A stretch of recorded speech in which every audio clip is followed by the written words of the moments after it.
اختصاصی ریمیکس رپ ریمیکس با امیر دارکر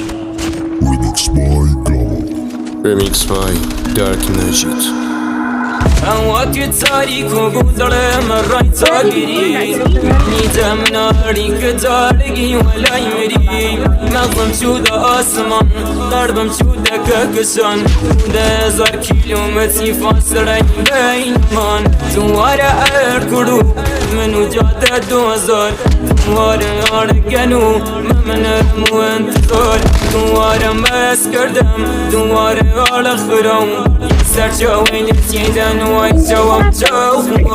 نمیتونم خیر کسی رو بگیرم وقتی خودم کل اکیپا رو دیدم همه جا کشیدم همه جا شرخیدم دادن اون که نمیداد و دیدم من باید زدن رفیقامو دیدم وقتی یه بوتن کل دوست شماره میرم وقتی همه تلوامو دیدن نمیتونم خیر کسی رو بگیرم به خودم هم حال نمیده عقب مونده ایرون فاز بگیره همه رفتن همه رزاده راست کشیده نمیده میره آسته میره دوماره کیان آدم ها یکی میشه من یکی تو شانسه دیگه احتمال میدم دیرم پادرم چون میخواد بیاد انتقام بگیره اینجا به قهرمان ها مدال نمیده با تا شاید تن و یه رو بینه خواب ببینه اینجا همش ساختگیه اینجا.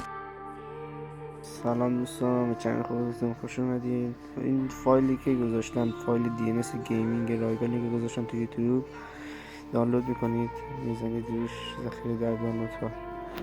بعد از اینجا میایم بیرون برنامه وایلدکارت. این برنامه رو لینکشو گذاشتم داخل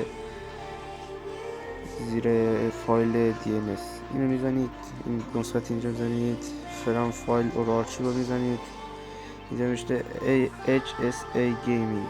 اوکی، فایلی که گذاشتم میزنید روش میاره بالا. اینو روشن میکنید میرید وقتی روشن کردید قبل گیم باشه روشن کنید برید تو گیم.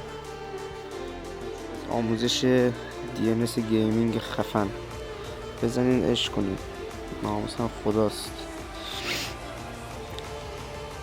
خب تا ویدیو بعدی، خدا نگهدار.